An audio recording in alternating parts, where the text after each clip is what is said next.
할렐루야. 여러분 한 주간 평안하셨습니까? 주님의 은혜와 평강이 여러분에게 함께 하시기를 바랍니다. 우리는 지금 다 같이 어려운 때를 보내고 있습니다.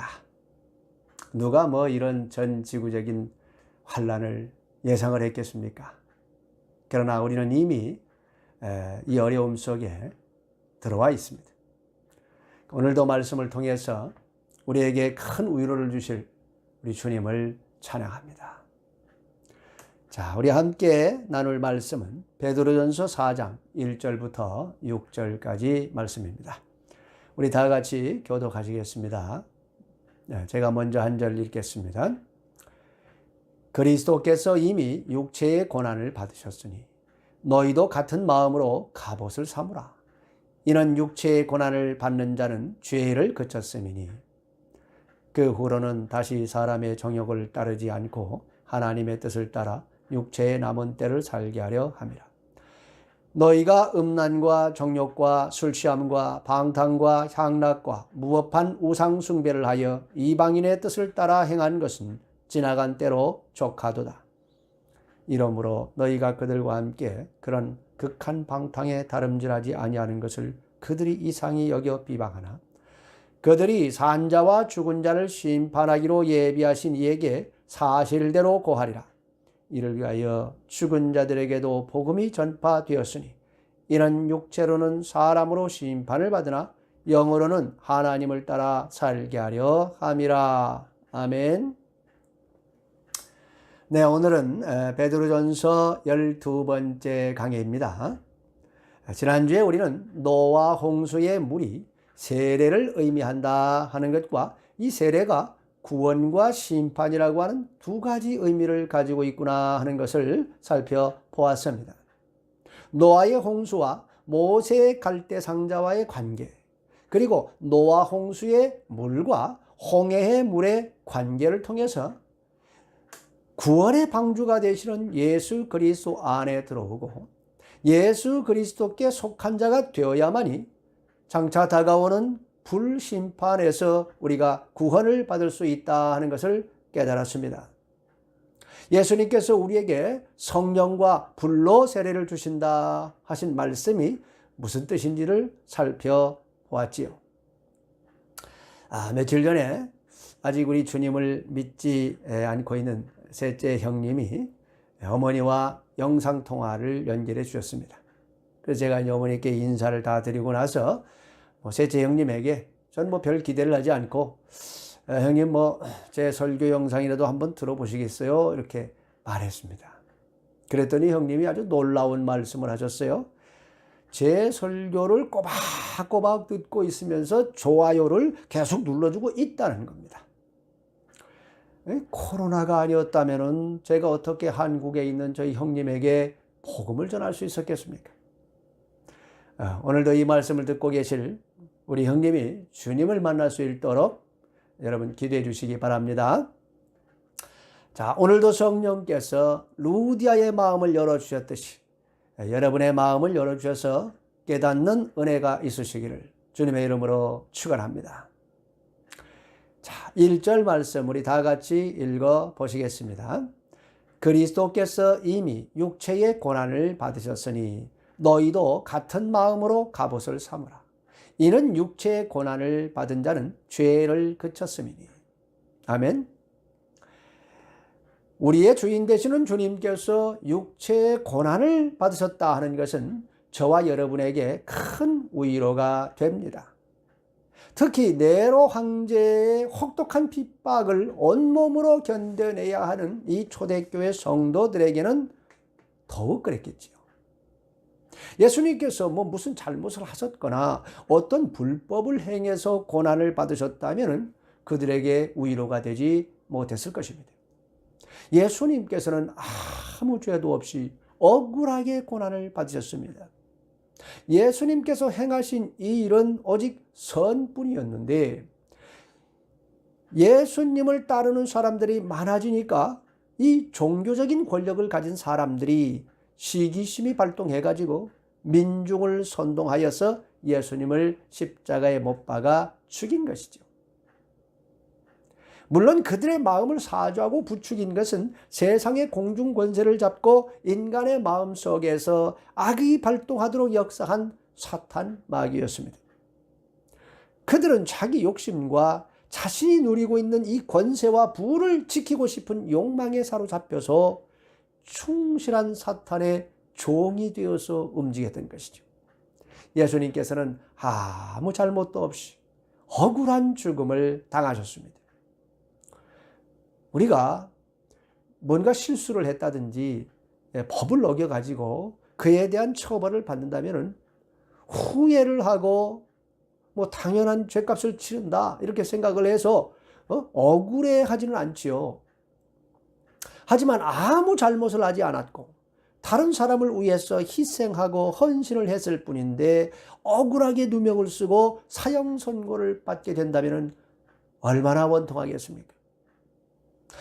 근데 세상을 살다 보면 나의 의지와는 상관없이 나는 아주 선한 동기에서 한 일인데 그것이 그만 다른 사람의 이익권을 건드리는 바람에 그가 모함을 하고 악담을 해가지고 오해를 받게 되어서 억울한 일을 당하는 경우가 있을 수 있습니다. 제가 이 50년 이상 이 땅에 살다 보니 한 가지 깨닫는 게 있어요. 그게 뭔가 하면 사람은 다 누구나 다 비슷하구나 하는 것입니다. 이 땅에 사는데 여러분 무엇이 가장 힘듭니까? 물론 힘든 거 많지요. 근데 가장 힘든 것은 인간관계를 잘하는 게 참 힘든 것 같아요. 어제까지 죽고 못 사는 사이였던 사람이 오늘은 원수가 돼가지고 말도 하지도 않고 인사도 안 합니다. 그럴 때 참 마음이 아프지요. 이유를 알고 보면 아주 별것도 아니에요. 그 이유는 자신의 성력을 건드렸기 때문에 그렇습니다. 자신이 지키고 싶은 거. 그것이 자신의 자존심이었든지 아니면 자신의 자리가 될 수도 있겠죠. 그 자신의 것을 위협한다고 생각하면 바로 원수가 되더라 그 말입니다. 여러분 동물 중에는 참 충성스러운 게 개지요. 이 개는 말이죠 주인을 보면은 그렇게 좋아가지고 꼬리를 치고 어쩔 줄을 몰라 합니다. 그런데 이제 밥을 먹을 때에 개가 밥그릇이 엎어질 것 같아가지고 주인이 그 밥그릇을 바로잡아 주려고 이렇게 손을 내밀면은 주인 손을 물어버립니다. 이렇게 본능에 아주 충실하게 반응하는 사람들이 가끔 있어요. 여러분 인간이 동물보다 나은 게 뭡니까? 인간은 인격이라는 게 있습니다. 그래서 본능에 따라서 움직이지 않고 교육된 지식과 이 사회적인 통념과 아량과 덕을 베풀며 살 때에 그 인간이 인간다운 거잖아요. 그런데 개인적인 욕망에 따라서만 움직인다면은 그건 개와 같은 동물과 별로 다를 바가 없는 거예요. 여러분 개가 싸우는 거 보셨습니까? 제가 키르기스탄에 있을 때 누가 저한테 아주 좋은 걸 보여주겠다고 밤중에 저를 불러내가지고 어딘가로 막 데리고 가는 거예요. 그래서 아니 무슨 일이 있냐고 무슨 큰일이 벌어졌냐 했더니 아니래 가서 보면 안 돼. 가만히 계시래. 조용히 하래. 그러더니 산속으로 데리고 갔어요. 가보니까 개싸움하는 장소였습니다. 이게 불법이다 보니까 이제 이 사람들이 몰래 이제 산속에 숨어서 했던 것이죠. 그때 제가 세상에서 가장 무서운 개 중에 하나로 꼽히는 핏불테리어라고 불리는 핏불이라고도 하죠. 개가 싸우는 걸 봤습니다. 이 개들은 말이죠. 이 온몸이 피투성이가 돼도 깨갱깨갱하는 소리를 내질 않아. 그리고 계속 물고 늘어지더라고요. 그냥 서로 물고 죽을 때까지 싸우는 거예요, 그냥. 이야, 보는데 아주 소름이 쫙 끼치더라고요. 근데 말이죠. 그때 제게 성령께서 말씀하셨습니다. 저것이 바로 내가 말하는 개니라 잘 보아라. 그렇게 말씀해요. 그러시면서 요한계시록 22장 15절 말씀을 딱 떠올려 주셨습니다. 우리 다 같이 한번 읽어볼까요? 개들과 점술가들과 음행하는 자들과 살인자들과 우상숭배자들과 및 거짓말을 좋아하며 지어내는 자는 다 성 밖에 있으리라. 저는 이 구절 읽을 때마다 왜 개가 천국에 못 들어간다고 말씀하시는지 도대체 이해가 안 됐습니다. 그 동물도 천국 가나 생각했어요. 근데 그때 이해가 됐습니다. 개처럼 말이지요. 누군가를 쓰러뜨리기 위해서 그의 약점을 물고 그를 죽이려고 달려드는 그런 악한 사람들이 있다는 말씀이에요. 다른 사람을 도무지 용서할 줄 모르고 끝까지 누군가를 짓밟고 자기 배만 채우기 위해서 악을 바라는 그런 사람들은 천국에 결코 들어갈 수 없다 하는 말씀입니다. 그러니까 이 땅에 사는 사람들을 두 종류로 나눌 수가 있다는 거예요. 덜 악한 사람과 더 악한 사람, 이렇게 나눌 수 있어요. 인간은 누구나 하나님께서 보시기에는 다 악한 죄인입니다. 그런데 예수 그리스도를 만나가지고 자신이 죄인임을 확실히 깨닫고 깊이 회개한 사람은 용서받은 죄인이 되는 거예요. 그렇다고 그가 죄성으로부터 완전히 벗어나느냐? 그건 아닙니다. 언제든 성령의 인도를 받지 않으면요, 죄성의 인도를 받게 돼 있어요. 그러니까 그리스도인들도 성령의 인도를 받지 않으면 악을 행할 수 있습니다. 그런데 그들은 회개를 할 줄 알아요. 자신의 잘못을 인정하고 눈물을 흘리며 돌이킬 줄 압니다. 그런 은혜가 있어요. 그러나 예수님 밖에 있는 사람들은 악을 바라고도 더 큰 소리를 칩니다. 그것이 차이일 뿐이에요. 우리가 뒷걸음질을 치다가 밥을 먹고 있는 개의 밥그릇을 건드리면 아주 큰일 나는 겁니다. 자기 밥그릇 건드렸다고 물고 늘어지는 사람 만나면은 그 인생 참 힘들어지는 거예요. 또 악한 사람들은 악을 행하는데 이유가 없어요. 그냥 지나가는 행인이 아무 잘못도 안 했는데 그냥 자기 기분 나쁘다고 칼을 휘둘러서 찔러 죽이는 사람들이 있지 않습니까? 그런 사람들 만나면 정말로 인생 허무하게 끝날 수 있는 거예요. 기독교인이라면은 무조건 싫어하는 사람들이 있지 않습니까? 자기도 왜 그런지 몰라요. 그냥 싫어. 왜 그렇습니까, 이게? 사탄이 그의 악한 마음을 붙들고 역사하기 때문에 그런 거예요. 사탄이 로마의 네로 황제의 마음을 사주해가지고 절대 권력을 가지고 기독교인들을 무조건 죽이게 달려들게 만드니까 이럴 때 기독교인들이 어떻게 그 고난을 피할 수가 있겠습니까?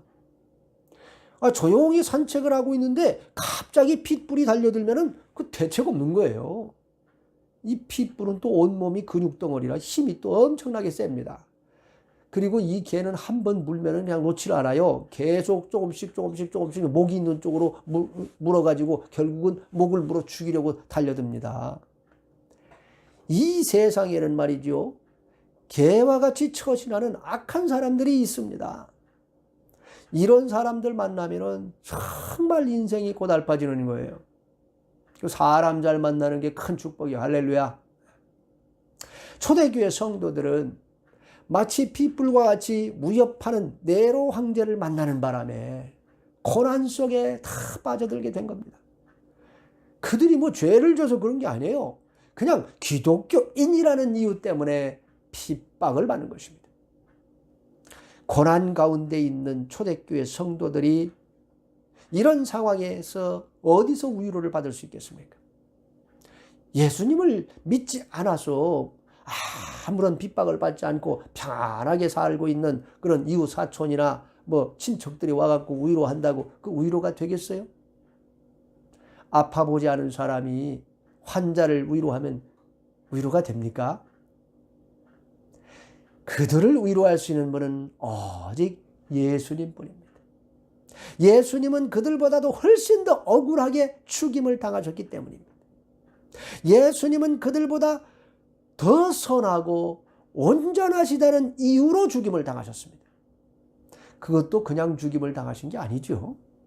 가장 끔찍한 십자가 처형으로 손과 발에 못이 박혀가지고 죽임을 당하셨습니다.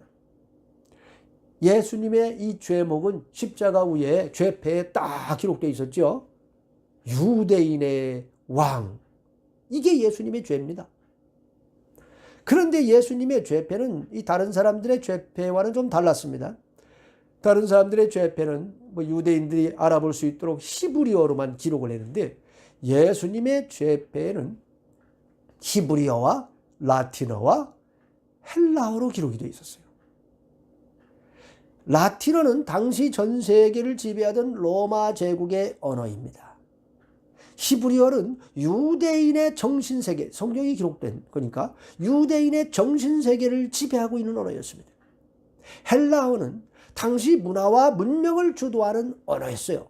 헬라 시대니까. 예수님이 언어와 문화와 문명과 상관없이 온 세상의 왕이심을 보여주는 것입니다. 예수님께서는 만왕의 왕이시요 만주의 주가 되심을 믿으시기 바랍니다. 그래서 예수님께서 죽임을 당하신 거예요. 그것 때문에. 그렇다면 우리가 이 땅에서 애매하게 고난을 받을 때에 우리가 누구를 통해서 위로를 받을 수 있겠습니까? 바로 예수 그리스도십니다. 할렐루야. 예수님께서는 마태복음 11장 28절에서 이렇게 말씀하셨습니다. 우리 함께 읽어보시겠습니다. 수고하고 무거운 짐진 자들아 다 내게로 오라. 내가 너희를 쉬게 하리라. 아멘. 여러분 힘들고 어려우실 때 예수님께 나가시기 바랍니다. 가서 솔직히 아뢰시기 바랍니다. 예수님, 제가 진 짐이 너무 무겁습니다. 내가 도저히 감당할 수가 없습니다. 날 좀 도와주세요. 그러면 우리 주님께서 뭐라고 말씀하시겠습니까? 많이 힘들지? 근데 그렇게 힘들어? 자, 그러면 이리 와서 내 멍에를 한번 네가 매봐. 그리고 나한테 배워라. 그렇게 말씀한다고 다음 구절에 말합니다. 여러분, 예수님께서 지고 가셨던 멍에가 뭐예요? 배신과 채찍질과 멸시와 천대와 조롱과 침뱉음입니다. 저주의 십자가입니다. 모든 사람이 보는 가운데 벌거벗음을 당하는 수치입니다. 세상 사람들의 손가락질과 저주의 말입니다. 그것과 우리가 지금 지고 있는 이 멍에를 비교한다면 우리 이 멍에는 이건 뭐 아무것도 아니라는 것을 알게 되는 거예요. 그래서 우리는 그때 큰 위로를 얻고 평안을 얻게 되는 것입니다. 그 누구도 줄 수 없는 참 평안을 얻게 됩니다. 세상이 알 수 없는 평안을 얻게 됩니다. 힘들고 어려운 때를 만나셨습니까? 주님의 십자가를 바라보시고 힘을 내시기 바랍니다. 할렐루야. 그래서 1절에 그리스도께서 이미 육체의 고난을 받으셨으니 너희도 같은 마음으로 갑옷을 삼으라 말씀하는 겁니다. 우리의 주인 되시는 예수님께서 고난을 받으셨으니 예수님 안에 들어온 우리가, 예수님께 속한 우리가 예수님과 함께 고난받는 것은 이건 당연한 일이다. 그걸 믿으시기 바랍니다. 그런데 고난을 좋아하는 사람은 아무도 없지요. 누구나 고난 없는 그런 삶을 원하지요. 주님께서 우리에게 고난을 허락하시는 데는 이유가 있지 않겠습니까? 고난이 우리에게 어떤 유익이 있을까요? 자, 첫째, 고난은 우리가 죄를 행하는 것을 멈추게 합니다. 1절에 보시면 육체의 고난을 받은 자가 죄를 그쳤다 말씀합니다. 고난은 우리가 죄를 범하는 것을 막아주는 브레이크와 같은 역할을 한다는 거예요. 하나님께서는 우리를 늘 지켜보고 계십니다. 우리의 중심을 감찰하십니다. 그래서 우리가 하나님 말씀대로 살지 않고 욕심과 죄성을 따라 살려고 하면은 이걸 멈출 수 있도록 여러 가지 이렇게 사인을 주십니다. 뭐 그래도 못 알아듣고 계속 죄를 행하면은 이제 주변 사람들을 통해서 깨닫게 해주시지요. 주의 종이나 또는 어떤 말씀이나 형제 자매들을 통해서 권면하게 해줍니다. 그래도 돌이키지 않으면 이제 하나님께서 직접 개입을 하시죠. 그러면 이제 하던 일이 꼬이고 모든 것이 틀어지게 만들어 가지고 겸손하게 만드십니다. 그래서 바른 길로 들어서도록 붙들어 주십니다. 이게 하나님의 은혜입니다. 할렐루야. 자, 시편 119편 71절 말씀 읽어 보시겠습니다. 고난당하는 것이 내게 유익이라. 이로 말미암아 내가 주의 율례를 배우게 되었나이다. 아멘.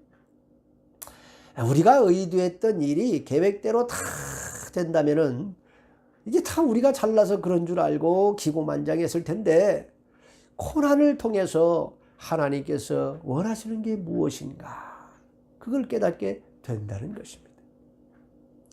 그래서 오늘 본문 2절에 뭐라고 말씀합니까? 함께 읽어보시겠습니다. 그 후로는 다시 사람의 정욕을 따르지 않고 하나님의 뜻을 따라 육체의 남은 때를 살게 하려 함이라. 할렐루야. 고난은 정욕을 따라 살던 삶을 하나님의 뜻을 따라 사는 삶으로 돌이키는 이 하나님의 은혜의 손길임을 믿으시기 바랍니다. 그래서 고난은 유익한 것입니다. 둘째, 고난은 우리의 죄를 생각나게 합니다. 우리가 고난을 받으면 자신의 한계를 알게 되죠. 야, 이 세상이 그렇게 만만치 않다 하는 걸 알게 됩니다. 세상에 이게 다 내 뜻대로 되는 게 아니구나 하는 걸 깨닫게 돼요. 그래서 보이지 않던 하나님의 그 큰 손이 보이게 됩니다. 그리고 고난을 당하면은 자신의 죄가 생각이 나요. 고난은 내가 그동안 하나님 앞에서 무엇을 잘못 살았는가? 내가 어떠한 믿음으로 지금까지 생활했는가?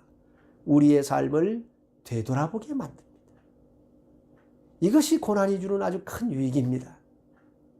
우리 다 같이 3절 말씀 읽어보시겠습니다. 너희가 음란과 정욕과 술취함과 방탕과 향락과 무법한 우상숭배를 하여 이방인의 뜻을 따라 행한 것은 지나간 때로 척하도다. 아멘. 우리의 뜻이 꺾이고 인생의 막다른 골목에 들었으면 그동안 우리가 보지 못했던 악들을 발견하게 됩니다. 우리 속에 어떠한 불의한 마음이 있는지, 우리가 그동안 무엇을 하나님 앞에서 잘못했는지 성령님께서 깨우쳐 주시고 회개케 하십니다. 하나님보다 내가 더 사랑한 나의 우상이 무엇인지를 깨닫게 해주십니다. 그래서 우리가 이제 새롭게 결단하고 새로운 피조물이 되어서 이전의 죄된 삶을 청산하고 이제는 새로운 삶을 시작하게 하십니다. 이것이 고난이 주는 유익입니다. 할렐루야. 세 번째로, 고난은 우리를 하나님의 사람으로 만들어 주십니다. 자, 우리 4절 말씀 다 같이 읽어보시겠습니다. 이러므로 너희가 그들과 함께 그런 극한 방탕에 다름질하지 아니하는 것을 그들이 이상히 여겨 비방하나. 우리가 고난을 통해서 우리의 삶의 방향을 바꾸면은 이전의 방탕한 삶, 이 죄된 삶을 내려놓고 이제 변화되게 되지요. 그러면 이전에 함께 죄된 삶을 살던 친구들이 이상히 여겨가지고 비방을 한다고 말씀합니다. 왜 비방을 하겠어요? 야, 너 왜 우리하고 같이 하던 그 나쁜 짓을 왜 더 이상 안 하는 거야? 그것 때문에 비방한다는 거예요. 제가 예수님을 인격적으로 만나기 전에 대학생 때 이제 술 마시고 담배 피우고 데모를 주동하고 그랬습니다. 그러다 보니까 술 친구들이 참 많았죠. 같이 밤새 술 마시고 노래 부르고 지금 생각하면 참 인생 한심하게 시간을 보낸 것 같은데, 사회 정의를 위해서 민주화를 위해서 투쟁한다고 머릿속에 아무것도 든 것도 없는데 무슨 대단한 사람이 된 것으로 스스로 착각하며 그렇게 살았습니다. 뭐 지금도 그렇게 사는 사람 많지요. 그러나 저의 영혼은 늘 만족이 없었어요. 늘 갈급함이 있었습니다. 채워지지 않는 영혼의 빈자리가 있었습니다. 대학교 2학년 때 주님께서 저를 찾아오셔서 물으셨습니다. 너는 왜 살고 있느냐? 저는 그 질문 때문에 제 인생이 얼마나 의미 없는 삶인지를 깨달았습니다. 왜 사는지도 모르고 사는 인생을 내가 지금 살고 있다는 걸 깨달았어요. 그래서 그 답을 찾기 위해서 고민했습니다. 의미 없는 삶은 더 이상 살고 싶지 않았어요. 인생의 의미를 찾고 싶었습니다.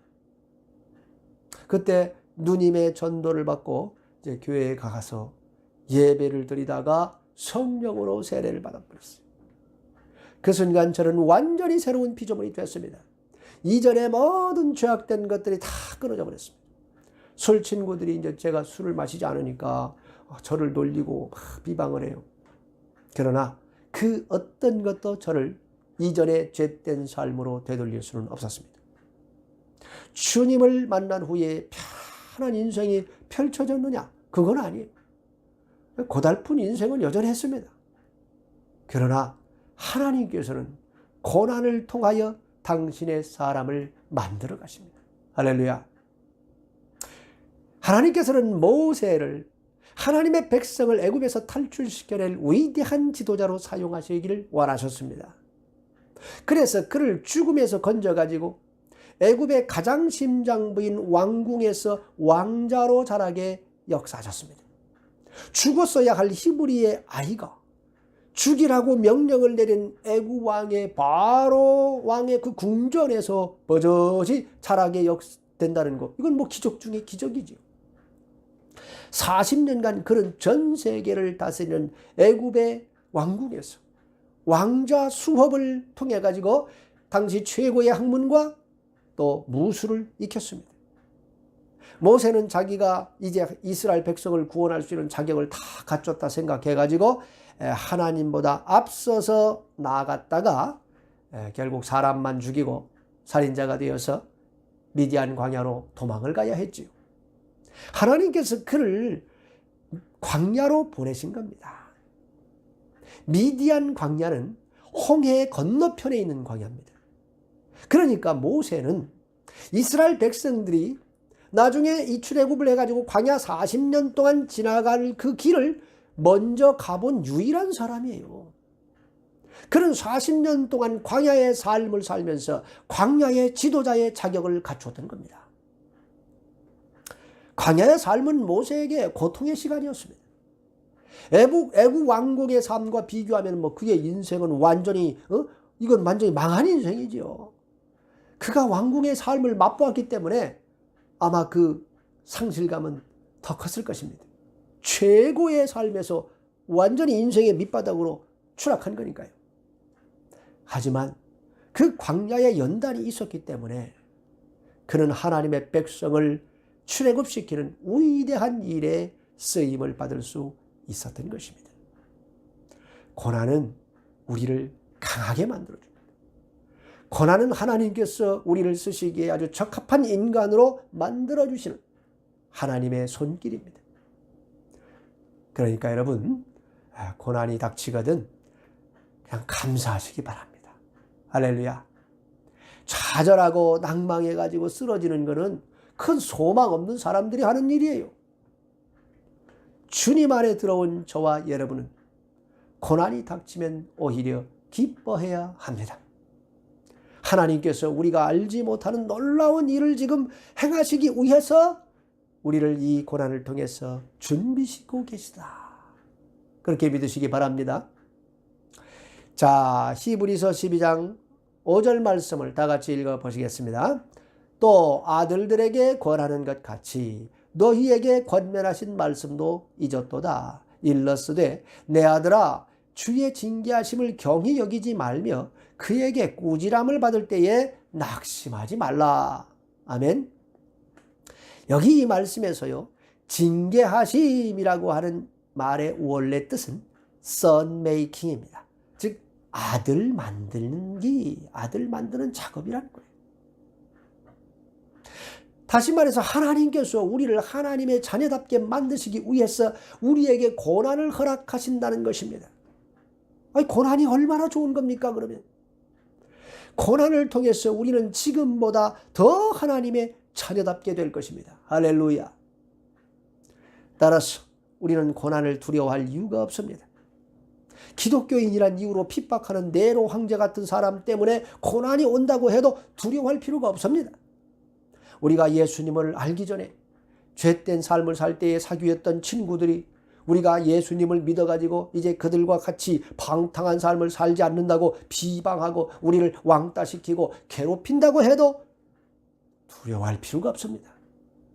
왜 그렇습니까? 5절 말씀 읽어보시겠습니다. 그들이 산자와 죽은 자를 심판하기로 예비하신 이에게 사실대로 고하리라. 할렐루야. 하나님께서는 이 땅에서 벌어지는 모든 것을 다 보고 계십니다. 또한 누가 어디서 무슨 짓을 하는지, 어떤 악을 행하는지, 누가 하나님의 자녀를 괴롭히고 핍박을 하는지, 누가 하나님의 자녀들에게 악을 바라는지를 다 보고 계십니다. 산자와 죽은 자를 심판하시는 하나님 앞에서 그들이 결국 자신들이 행한 모든 악을 다 고백하게 될 것입니다. 아무것도 숨길 수가 없습니다. 하나님 아버지께서 모든 것이 다 소상히 기록되어 있는 책을 딱 펼쳐놓고 심판을 하시기 때문에 그렇습니다. 할렐루야. 6절 말씀 다 함께 읽어보시겠습니다.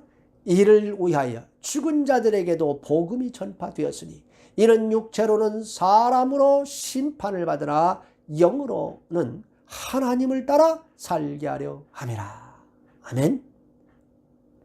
우리는 베드로전서 3장에서 예수님께서 십자가에서 죽임당하시고 음부로 내려가셔서 이 지금까지 죽었던 모든 인류에게 주 예수님께서 구원자이다 하는 것을 선포하셨다 하는 것을 알았습니다.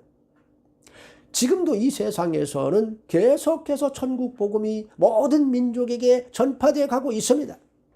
그럼에도 불구하고 이 땅에서 살아생전에 예수님을 전혀 알지 못하고 죽어가지고 음부로 내려가서 고통을 받는다 할지라도 그는 이미 그곳에 선포된 주 예수 그리스도를 알 수밖에 없습니다. 어느 누구도 예수 그리스도를 알지 못하고 심판을 받는 자는 한 명도 없게 됐습니다. 할렐루야. 따라서 초대교회 성도들이 이 땅에서 비록 복음 때문에 육체적으로는 죽임을 당할지라도 그들의 영혼이 하나님의 약속의 말씀을 따라 살아서 이제 낙원으로 올라가 아브라함과 믿음의 조상들과 함께 에덴의 회복을 경험하게 될 것이다. 지금 그걸 말씀하는 거예요. 또한 그들의 영혼은 우리와 함께 재림하시는 주님을 맞을 것이며 백보자 심판을 거치지 않고 곧바로 천국으로 들어가서 사랑하는 우리 예수님과 영원히 함께 살게 될 것을 믿으시기 바랍니다. 사랑하는 성도 여러분, 만일 우리가 고난을 고난으로 받아들이지 않는다면 그것은 우리에게 더 이상 고난이 될 수가 없는 겁니다. 오히려 감사의 제목이 될 뿐이에요. 초대교회 성도들은 천국에 대한 소망으로 죽음의 고난도 기쁨으로 받아들였습니다.